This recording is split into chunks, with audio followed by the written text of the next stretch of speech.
vital part of building a championship roster is having players on valuable contracts. And in today's video, we're going to be going through every NBA team and discussing the best contract they have at the moment. This will exclude rookie contracts. Some of these may have 1 year left, some of these may have 5 years left, but just the money value at the annual rate is just a steal for the production they're getting from this player. Let me know if you agree or disagree with these in the comments, and let's get into it. So we're going to start off with the Minnesota Timberwolves, and their best contract is somebody they just re-signed in this offseason, and that's Naz Reid to a 3-year, $42 million contract. Naz Reid is one of the more underrated big men in the league, in my opinion. He averaged 11.5 points, 5 rebounds last year for the Minnesota Timberwolves, shot 53% from the field, 34% from 3, and he only took 8.5 shots a night. His numbers would look a lot better if he wasn't behind Karl-Anthony Towns and Rudy Gobert, but as one of the league's best big men, an average annual rate around $13 million is not bad whatsoever. Aaron Gordon was the third most important player for the Denver Nuggets in the playoffs, and he comes in as their best current contract. It's a 4-year, $86 million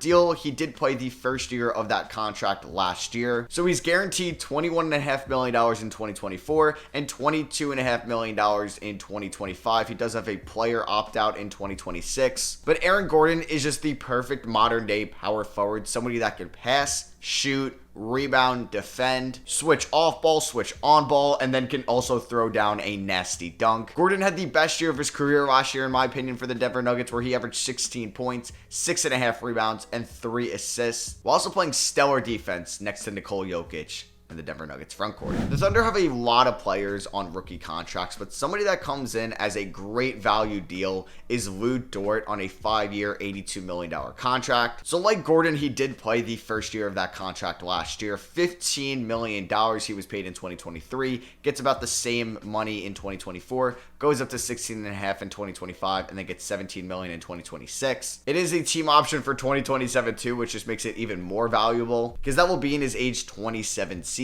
Dort is one of the league's best perimeter defenders, and while his offensive game isn't perfect by any means, he's still a solid 3-point shooter, a good rebounder, an average passer. But if you have one of the league's best perimeter defenders, $16 million in this day and age isn't bad whatsoever. The Jazz had the most improved player last year, making $16.5 million. In the 2021 offseason, Markkanen, as a restricted free agent, signed a deal with the Cleveland Cavaliers to lead the Chicago Bulls. 4 years, $67 million at an average annual salary of $16.8 million. You know, he played up to his value in 2022 at about $15.5 million, but last year, being the most improved player and making $16.5 million was insane. He also will be making $17 million in 2024 and $18 million in 2025 before he's an unrestricted free agent in his age 28 season over in 2025. Markkanen is the 95th highest paid player in the NBA, and he averaged 25.5 points last year, 8.5 rebounds, shot 49% from the field, 39% from 3, and 87% from the line. I mentioned he was the league's most improved player, and he was also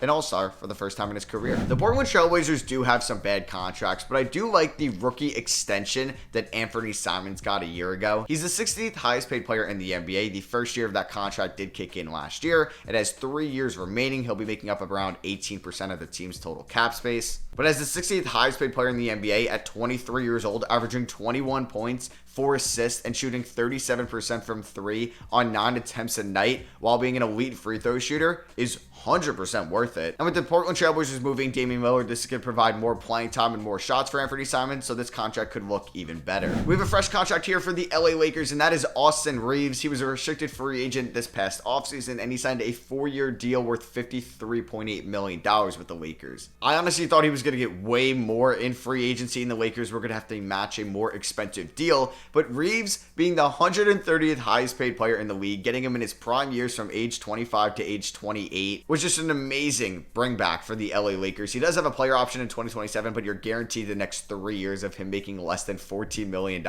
And in their Western Conference Finals run last year, he was their third best player 100%. I know they got swept against the Denver Nuggets, but he did average 21 points, 3.5 rebounds, and 5.5 assists while also shooting 54 from the field, 56 from 3, and was perfect from the free throw line. This is an amazing contract for the Lakers. The LA Clippers do have some bad contracts, but you know what? I'm throwing out a 1-year deal in here, and that's Russell Westbrook, a 1-year deal worth $3.8 million. He does have a potential player option in 2025 worth $4 million, but getting the former MVP on a deal less than $4 million is just wild. He's going to be making up 2.8% of the team's total cap space, and after signing with the LA Clippers after getting bought out from the Jazz last year, he averaged 16 points, 7.5 assists, and shot 48% from the field and 35% from 3. He was phenomenal for the Clippers. And you're getting that type of value on $3.8 million a year. I had to put him on this list. After watching what he did for the Warriors in the playoffs, I had to go with Kevon Looney here as the Warriors' best contract. He made $7 million for the Warriors last year. He's going to make $7.5 million this year and does even have a fully guaranteed contract next year, but the Warriors can pick it up for only $8 million.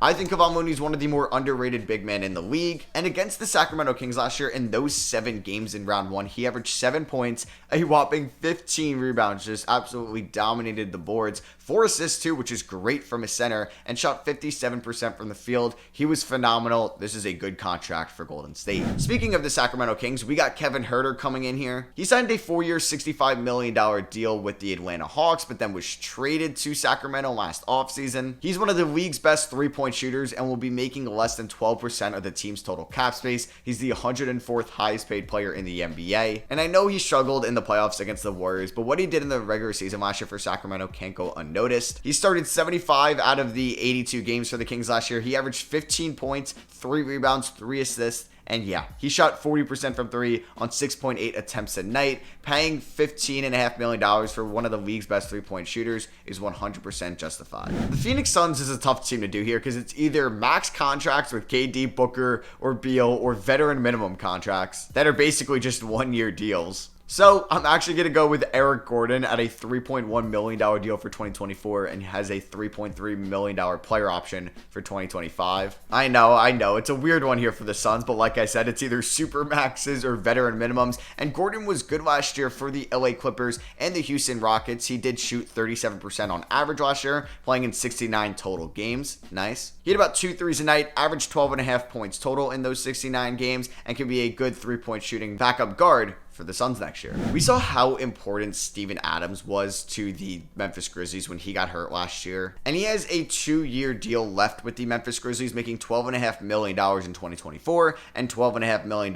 for the Grizzlies in 2025. He'll be the 120th highest paid player in the NBA, the 20th highest paid center. And it's just crazy to say that Steven Adams just turned 30 a week ago. Yeah, it feels like he's been in the NBA forever now because he was 20 years old entering the league in 2014 with the Thunder, and he looks so much older than he actually is. But he's one of the more league's underrated big men, and he actually averaged a career high in rebounds last year for the Grizzlies, getting 11.5 a night. With the new contract extension he got this offseason, Herb Jones is coming in for the New Orleans Pelicans. It's a 4-year, $53.8 million extension. It's fully guaranteed from his age 25 season to his age 28 season. He's one of the league's best defenders. He's only 24 years old. He's a Swiss Army knife on that side of the ball, and he's a plus 3-point shooter as well. The Mavericks were one that I kind of had tough ranking. I ended up going with Seth Curry, who did sign a 2-year deal with the Mavericks this offseason worth about $8 million, so $4 million per year. I know it's been about 3 seasons since he last played in Dallas, but he was phenomenal when he played for them in 2020, shooting 45% from 3, averaging 12.5 points. And he was great for Philadelphia in 2021 and in 2022, and for Brooklyn in 2022 when he got traded in that Harden deal. But in 2023, Brooklyn really didn't use him to the best of his ability. He did play in 61 games, but he averaged the lowest minutes per game total at 19, which was the lowest he's had since 2016. But in those 19 minutes, he did average 9 points and shot 40% from 3 and 92% from the line. He's going to be a perfect spot-up shooter next to Luka Doncic and Kyrie in 2024. I still can't believe the rookie extension that the Spurs got Keldon Johnson to accept. 4 years worth $74 million. That's front loaded. It paid him his highest amount in 2024 this upcoming year at $20 million. And then all the way in 2027, it's It's fully guaranteed at $17.5 million.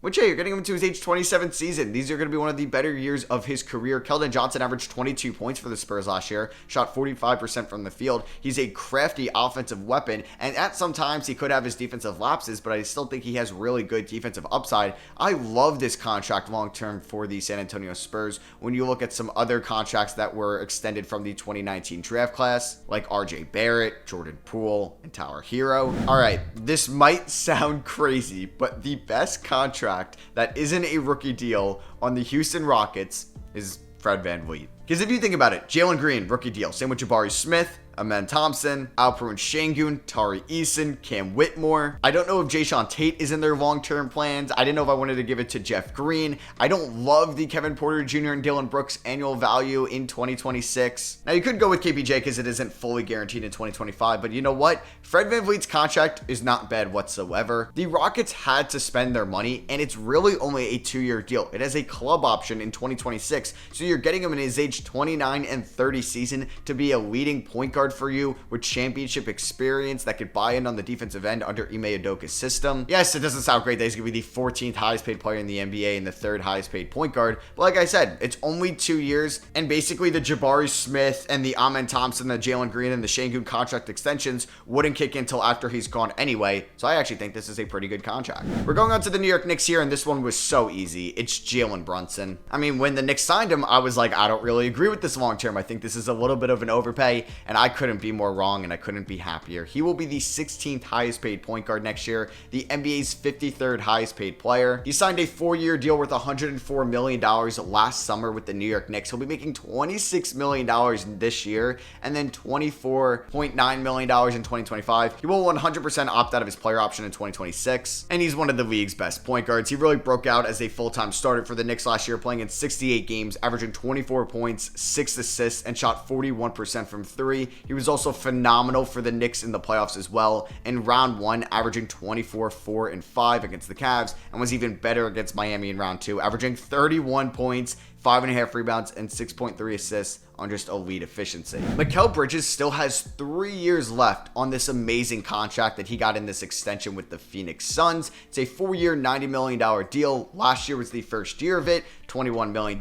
And as the third option for the Suns, this seemed like a really good contract, and it looks even better now that he's the number 1 in Brooklyn. He'll be making $23.3 million next year and only $24.9 million in 2026. He's the NBA's 69th highest paid player. He's the front runner to win Most Improved this year, and in the 27 games he played in for Brooklyn after the trade deadline trade with the Kevin Durant deal, he averaged 26 points, 4.5 rebounds, and shot 37% from 3 and 47% from field. I'm just so excited to watch Mikal this year for the Brooklyn Nets. This one was interesting to kind of come up with, but the Boston Celtics' best contract, in my opinion, is Jason Tatum. Tatum has 2 years left on his rookie extension that he got back in the 2020 offseason. He'll be making $32.6 million this year and $34.8 next year, but Tatum is a top 10 player in the NBA and is the 37th highest paid player in the league. He's one of the favorites to win MVP in 2024, and if you're the 37th highest paid player as one of the top favorites to win MVP, you know that's a good deal. Okay, the 76ers one is tough because it's not James Harden. Maxi's still in his rookie extension. Embiid's making a ton of money. So I ended up going with the B-Ball Paul Reed extension he signed with the Sixers this offseason. He actually got it from the Portland Trailblazers. They matched it. It's basically 3 years, $23 million,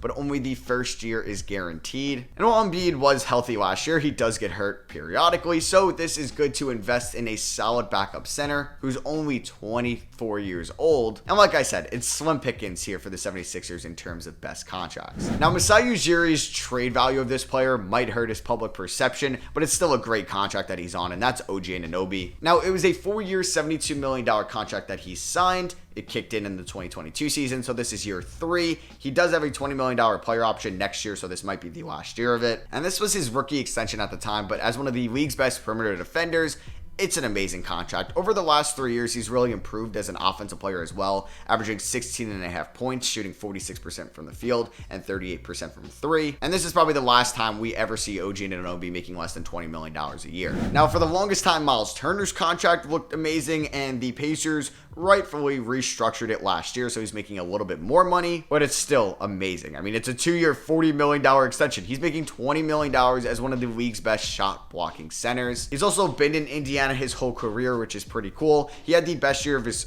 career last year, averaging 18 points, 7.5 rebounds, 2.3 blocks a night, and shooting 54 from the field and 37 from 3. He's worth $25+ million a year. I don't care what you say. For Detroit, it's also kind of tough because a lot of their top guys like Cade Cunningham, Jaden Ivey, Jalen Duren, all under rookie contracts still. So I'm going with Bojan Bogdanovic, who's making $20 million this year. He does have a partial guarantee next year at $19 million.